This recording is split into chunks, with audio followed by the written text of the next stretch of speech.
Can Marvin Harrison Jr. be saved by Mike LaFleur? We're going to find out. Our guy Matt Harmon, Yahoo Sports, Football 301. So much great work going on in Yahoo Fantasy. It's my preferred fantasy football app. Good to hear. No place It would to be weird otherwise. rather do it. We've been doing it for 20 years. It's unbelievable. Not enough ships for me, though, in that department. We'll get it's not that your turned. fault. Yeah, we'll get that turned around. It's not your fault. But look, Cardinals, a little bit of a facelift as far as their head coaching goes. They get Mike LaFleur. What are your initial thoughts on the hire? Listen, for the Cardinals, I don't think they were going to get the sexiest candidates out there or anything like that. They, had been passed over by other candidates. With that in mind, I really like this hire a lot. Unironically, I think Mike LaFleur, good coach. I think he was a good play caller, good play designer, especially in New York. I remember talking to Garrett Wilson after that rookie year at the Super Bowl. It was in Phoenix, I believe. So, yeah, I was talking to Garrett Wilson. He just was really excited about sort of his role in that offense and how he was moved around the formation. Obviously, things didn't really work out there. I think that had more to do with Zach Wilson, and then LaFleur, I think, was kind of scapegoated, and then they move away to this very static sort of old school offense under Nathaniel Hackett and Aaron Rodgers, and then even again, Garrett had a comment. I think it was maybe 2 years ago where he's looking back on that rookie year. I kind of took for granted that time in my life, and I think a lot of that has to do with just again the dynamic deployment of the receivers in that offense. I really like the way he designs plays, calls plays, so it's what Arizona needed. I think they need someone to get that offense back on track because they do have some talented personnel there. So I'm excited to see what he can do, especially from a pass game design standpoint. Let's turn the clocks back to 2025 if we can all stomach it. And let's try. Marvin Harrison Jr. showed flashes again, didn't pull a full season together. I don't want to scapegoat him, but Drew Petzing obviously it just wasn't a fit. Talk to me about your 3-year evaluation of Drew Petzing in Arizona and why it could be a benefit his departure for a lot of these players. My thought with that Cardinals team, and as we were talking about beforehand, I talked about this with Nate Tice a lot. I just don't think any of these guys fit each other. I think they can all, Kyler Murray, quarterback, Drew Petzing, offensive coordinator, Marvin Harrison Jr., I think they just all kind of need to get away from each other to find their best success. And, we'll see what that happens for all three parties. But I think Petzing was fine. I don't think he did anything, especially from a design perspective, that was super offensive. It just didn't fit with Kyler Murray. And it was an arranged marriage, with that old coaching staff and the quarterback. And I think from then it just all kind of had this cascading effect that was problematic for essentially everybody there. What I'm excited to see for LaFleur coming in here and the receivers specifically is more dynamic deployment, because I talk about this a lot. I don't understand, to me at least from the outside, why we can't use Michael Wilson and Marvin Harrison Jr. interchangeably. Why is it always, when both guys are out there, why is it always just Harrison as the X receiver and then Wilson as the flanker, not getting a ton of volume? I think that you can move Harrison around by having Wilson be your X, and I think we've seen proof of concept of that with what he did this past season. A la Puka Nacua and Devontae Adams exactly. With Mike LaFleur. Who would have thought? Or any receiver core from that tree. That's the thing. If you're a play caller in today's game and you're using your supposed number one receiver as exclusively just an X receiver, you're either telling us one of two things. One, that you're stubborn, you're stuck in the past. I think that's coaching malpractice to do that at this point.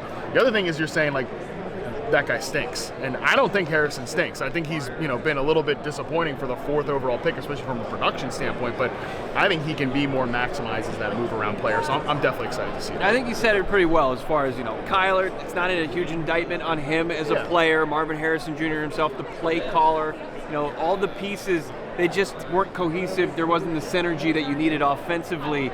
But when you think about LaFleur coming, you think about McBride, who just, unbelievable season. Yeah. Michael Wilson, how many people are dropping to their knees and thanking Michael Wilson waiver, claim? Here's one of them. That's right, absolutely.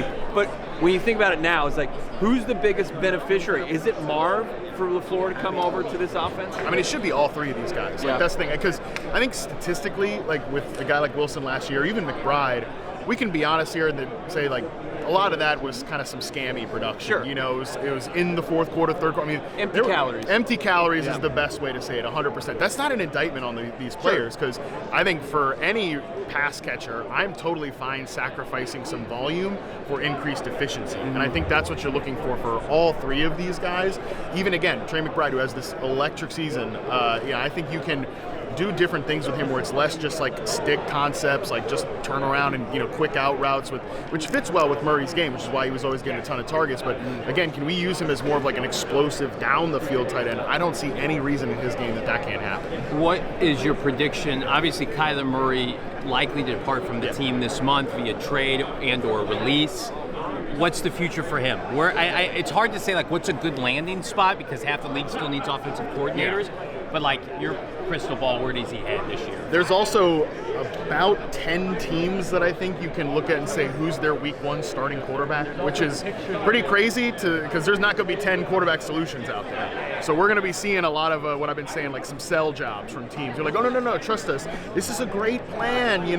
Marcus Mariota and a 3rd round pick or something like that. It's all going to work out. And then next season we're totally overhauling. So again, 10 teams to pick from. We could rattle them off here, but like some of them are like the Chiefs. Yeah, Mahomes is probably going to start week 1, but he'll be back eventually. But a team like New York, obviously, like the Jets you'd think about, but that's not a situation if I'm Kyler Murray I'm trying to go to because that looks like a lame duck coaching staff. I think there'll be no shortage of opportunities. I think I'd love to see what he could do in Minnesota potentially, but how committed are they to J.J. McCarthy? Again, there's just a lot of teams that I think will be looking for creative, interesting quarterback solutions, and I don't know at this point if Murray's a guy that you can just say, like, locked in, he is our 17-game starter, but, certainly somebody I think you can sell to a fan base. Does a Darnold rehabilitation help Kyler Murray? Does a Absolutely. Baker Mayfield? Because he feels like the only reclamation project that's going to be available this offseason. And I think we can say that Kyler, in his time as the Cardinals starting quarterback, showed more certainly than Darnold did with the Jets,